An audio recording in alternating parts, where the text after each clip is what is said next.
Hello আমার ভালোবাসার প্রিয় বন্ধুরা, আমার নাম নীলা। কোনো এক জ্যোৎস্না রাতে নববধূর সাজে যখন আমি আমার স্বামীর জন্য অপেক্ষা করছিলাম, তখন তিনি ঘরে ঢুকেই আমার প্রতি তার অধিকার প্রতিষ্ঠা করলেন। এরপর কিছু বুঝে ওঠার আগেই তিনি আমার হাত ধরে সজোরে টেনে নিয়ে আমাকে বাথরুমের ভেতরে ঢুকিয়ে দিলেন এবং বাইরে থেকে দরজাটা আটকে দিলেন। সেই রাত থেকে শুরু করে প্রত্যেক রাতেই এটাই আমার সাথে ঘটত। প্রতিদিন রাত হলেই আমার স্বামী আমাকে বাথরুমের ভেতরে বন্ধ করে দিতেন। তিনি কেন এমন করতেন তা আমি জানতাম না। শুধু বাথরুমের ভেতর থেকে আমি ঘরের বিছানার নড়াচড়ার বিশ্রী শব্দ পেতাম। আমার স্বামী কেন আমার সাথে এমন অমানবিক আচরণ করতেন এবং কেনই বা আমাকে বাথরুমে আটকে রেখে বিছানায় ওই ধরনের শব্দ করতেন, তা আমার কাছে এক বিরাট রহস্য ছিল। আমার জীবনের এই মর্মান্তিক কাহিনী শুনলে আপনাদেরও পায়ের তলার মাটি কেঁপে উঠবে। আমার স্বামী পেশায় একজন দন্তচিকিৎসক ছিলেন। ছোটবেলায় মা মারা যাবার পর বাবা আমাকে অনেক স্নেহ ও যত্নে বড় করেছিলেন। আমি দেখতে খুব সাদামাটা চেহারার ছিলাম, আর সম্ভবত এই কারণেই আমার বিয়ের জন্য বাবাকে প্রচুর যৌতুক দিতে হয়েছিল। আমার মনে হতো আমি যদি দেখতে একটু সুন্দর হতাম তাহলে হয়তো বাবাকে এত বড় বোঝা মাথায় নিতে হতো না। আমার স্বামী একজন ডাক্তার হওয়ায় তার মা আমাকে তাদের বাড়ির বউ হিসাবে গ্রহণ করার জন্য নগদ ৫ লক্ষ টাকা দাবি করেছিলেন। শুধু তাই নয়, ঘরের সমস্ত আসবাবপত্র তিনি চেয়ে নিয়েছিলেন। যেদিন আমার শাশুড়ি ও আমার স্বামী আমাকে দেখতে এসেছিলেন, সেদিন আমার শাশুড়ি আমার বাবার কাছে পরিষ্কারভাবে সব দাবি খুলে বলেছিলেন যে নগদ ৫ লক্ষ টাকা, ১০ ভরি সোনার গয়না এবং বাড়ির সমস্ত আসবাবপত্র দিতে হবে। আমার বাবা একজন ডাক্তার জামাই পেয়ে আমার সুখের কথা ভেবে সেই বিপুল পরিমাণ যৌতুক দিতে রাজি হয়ে গিয়েছিলেন। বাবা ভেবেছিলেন এত কিছু দিয়ে বিয়ে দিলে আমি হয়তো শ্বশুরবাড়িতে সুখে শান্তিতে থাকতে পারব। বিয়ের পর যখন শ্বশুরবাড়িতে এলাম, তখন আমার শাশুড়ি আমাকে খুব আদর যত্ন করলেন এবং অনেক ভালোবাসা দেখালেন।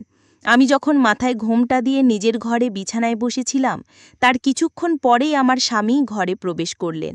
আমি স্বপ্নেও ভাবতে পারিনি যে আমার জীবনের সবচেয়ে সুন্দর রাতটা এমন ভয়ঙ্কর হবে।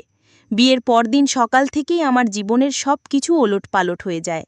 পরদিন সকালে আমার স্বামী ঘর থেকে বেরিয়ে তার মাকে চিৎকার করে বলতে লাগলেন, মা, তুমি এটা কেমন মেয়ের সাথে আমার বিয়ে দিয়েছ? এই মেয়ে নিশ্চয়ই চরিত্রহীন, না হলে সে কেন নিজেকে বাথরুমের মধ্যে সারা রাত ধরে বন্ধ করে রাখবে? তার চিৎকারে আমিও ঘর থেকে বেরিয়ে এসেছিলাম। আমাকে দেখামাত্র আমার স্বামী তার মাকে বললেন, মা, তোমার পছন্দের গুণবতী বৌমাকে জিজ্ঞেস করো, সে কেন কাল রাতে নিজেকে বাথরুমের মধ্যে আটকে রেখেছিল, কেন সে আমার থেকে দূরে থাকতে চেয়েছিল। এর একটাই মানে হতে পারে যে তার অন্য কোনো পুরুষের সাথে অবৈধ সম্পর্ক রয়েছে। স্বামীর মুখে এমন জঘন্য কথাবার্তা শুনে আমার মাথায় যেন আকাশ ভেঙে পড়ল।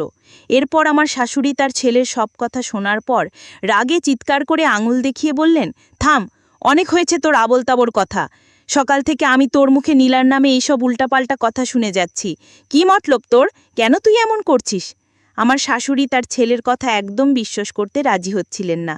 আমি তখন স্বামীর ভিত্তিহীন অভিযোগে জর্জরিত হয়ে শাশুড়ির হাত ধরে কেঁদে বলেছিলাম, মা, আমি কিচ্ছু জানি না। আপনার ছেলে কেন আমার নামে এসব মিথ্যে কথা ছড়াচ্ছে? আসল সত্যিটা হলো কাল রাতে আপনার ছেলেই আমাকে জোর করে সারা রাত বাথরুমের ভেতরে আটকে রেখেছিল। আমি অনেক কান্নাকাটি করার পরেও সে আমাকে বের করেনি।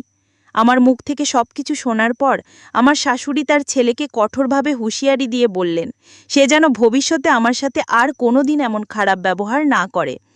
কিন্তু আমার স্বামী তখন কান্নার অভিনয় করে তার মাকে বললেন, মা, এই মেয়েটা সবে একদিন হলো এই বাড়িতে এসেছে, আর তুমি নিজের ছেলের কথা কি অবিশ্বাস করেই অচেনা মেয়েটার কথা বিশ্বাস করছো? তুমিও কিন্তু একদিনের জন্য খুব পস্তাবে মা। সে তার মাকেও কটু কথা বলতে ছাড়ল না এবং রাগ দেখিয়ে বাড়ি থেকে বেরিয়ে গেল। আমি তখন শুধু অঝরে কাঁদছিলাম, কারণ বিয়ের পরদিনই যদি স্বামীর কাছ থেকে চরিত্রহীন অপবাদ শুনতে হয়, তাহলে একজন মেয়ের জন্য এর চেয়ে বড় যন্ত্রণা আর কিছুই হতে পারে না।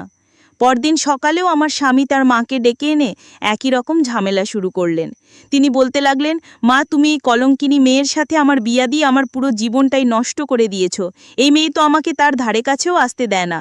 এর মানে হলো এই মেয়ের নিশ্চয়ই কোনো প্রেমিক আছে। তুমিই বলো এমন মেয়ের সাথে আমি বাকি জীবনটা কি করে কাটাবো? আমি তখন শাশুড়ির সামনে সত্যিটা বলতে বাধ্য হলাম। আমি শাশুড়িকে জানালাম কিভাবে তার ছেলে আমার সাথে নিজের প্রয়োজন মেটানোর পর আমাকে বাথরুমের ভেতরে বন্ধ করে দিয়েছিল।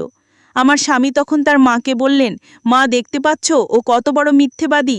আমি যদি ওকে ভালোবাসতাম বা আদর করতাম তাহলে ওকে কেন বাথরুমের ভেতরে আটকে রাখবো? আমি তোর কাছে যেতে চাই, কিন্তু ওই তো নিজে থেকে আমার কাছে আসার আগেই বাথরুমের ভেতরে ঢুকে বসে থাকে। এখন তুমিই ভেবে দেখো যে মিথ্যে কথাটা কে বলছে। আমার শাশুড়ি সবকিছু শোনার পর রাগে তার ছেলের গালে সজোরে এক থাপ্পড় মেরে বললেন, তুই বৌমার সাথে এত ঝামেলা করছিস কেন? তোর সমস্যাটা কি? তুই তো নিজে পছন্দ করেই ওকে বিয়ে করেছিস। আমার স্বামী তখন তার মাকে বললেন, আমি এই মেয়েকে পছন্দ করে বিয়ে করিনি, শুধু তোমার কথাই বিয়ে করেছি, কারণ এই মেয়েটাকে তোমার খুব পছন্দ ছিল। যাই হোক, আমি এই চরিত্রহীন আর কলঙ্কিনী মেয়ের সাথে সংসার করতে পারবো না। ওকে প্রমাণ দিতে হবে যে ও চরিত্রহীন নয় এবং ও একজন কুমারী মেয়ে। যেদিন ও আমাকে প্রমাণ দিতে পারবে সেদিন থেকেই আমি ওকে নিজের স্ত্রী বলে মেনে নেব। এই বলে আমার স্বামী বাড়ি থেকে বেরিয়ে গেলেন। আমি তখন নিজের ঘরে এসে বাবাকে ফোন করে জানালাম যে আমার শ্বশুরবাড়িতে কোনো কিছুই ঠিক নেই এবং আমার স্বামী আমাকে সন্দেহ করছেন। আমার ওপর এত বেশি অত্যাচার করা হচ্ছিল যে ওই কথাগুলো বাবাকে না জানালে আমার আর কোনো উপায় ছিল না। আমার সব কথা শোনার পরে বাবা বললেন, ওদেরকে 5 লক্ষ টাকা দেওয়া বাকি আছে, সেই জন্যই হয়তো তারা এসব ঝামেলা করছে। বাবা কথা দিলেন যে তিনি খুব তাড়াতাড়ি টাকাটা আমার শাশুড়ি মায়ের হাতে দিয়ে দেবেন। আমি যখন নিজের মন খারাপ করে বাবার সঙ্গে ফোনে কথা বলছিলাম, তখন পেছন দিক থেকে হঠাৎ করে আমার শাশুড়ি আমার হাত থেকে ফোনটা নিয়ে আমার বাবাকে বলেন, বেয়াই মশাই, আপনি একদম চিন্তা করবেন না, আমি আছি আপনার মেয়ের সঙ্গে। আমি তোর মায়ের মতোই, এখন নীলা আমার বাড়ির বৌমা, তাই আপনি একদম চিন্তা করবেন না, আমি সব কিছু ঠিক করে দেব। তারপর আমার শাশুড়ি আমাকে বোঝালেন যে প্রত্যেকটা ব্যাপারে বাবাকে ফোন করলে তার চিন্তা বাড়বে। তিনি আমাকে আশ্বাস দিলেন যে তিনি তার ছেলেকে সঠিক পথে নিয়ে আসবেন। কিন্তু বিয়ের 2 দিন পর আমার সাথে যা হয়েছিল সেটা শুনলে আপনাদেরও চোখ দিয়ে জল পড়বে। সেদিন বিকেলে যখন আমি একাই সোফায় বসে চা খাচ্ছিলাম, তখন আমার স্বামী এসে আমাকে বললেন, নীলা, আমার জন্য 1 গ্লাস ঠান্ডা জল নিয়ে এসো। আর মা কোথায় আছে? আমি তখন বরকে বললাম যে মা তো রান্নাঘরে কিছু রান্না করছেন। তারপর বর বলল, যাও আমার জন্য আগে তাড়াতাড়ি ঠান্ডা জলটা নিয়ে এসো। তারপর আমি চায়ের কাপটা টেবিলে রেখেই দিয়ে তাড়াতাড়ি বরের জন্য ফ্রিজ থেকে 1 গ্লাস ঠান্ডা জল নিয়ে আসি। কিন্তু চা খাওয়ার 15 মিনিট পরেই যেন আমার বমি বমি ভাব হতে লাগলো এবং আমার শরীরটাও যেন ভীষণ খারাপ করছিল। তারপর আমি যখন আর থাকতে না পেরে বাথরুমে গিয়ে বমি করা শুরু করি, তখন আমার শাশুড়ি মা তাড়াতাড়ি রান্নাঘর থেকে আমার কাছে ছুটে আসেন। ঠিক তখনই আমার স্বামী ওখানে দাঁড়িয়ে তার মাকে বলতে শুরু করলেন যে, মা, আমি তোমাকে কি বলেছিলাম?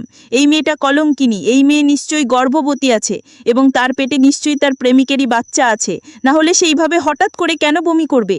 তখনও কিন্তু আমার শাশুড়ি আমার পক্ষে এই কথা বলেছিলেন এবং তার ছেলেকে বলেছিলেন এসব ফালতু কথা না বলে এখন তাড়াতাড়ি পাশের বাড়ি ডাক্তার বৌদিকে ডেকে নিয়ে আসতে। ওদিকে আমার শরীর এতটাই খারাপ করছিল যে আমি তো কোনো কথা বলতেও পারছিলাম না এবং ওই সময় আমি বেহুশ হয়ে গিয়েছিলাম।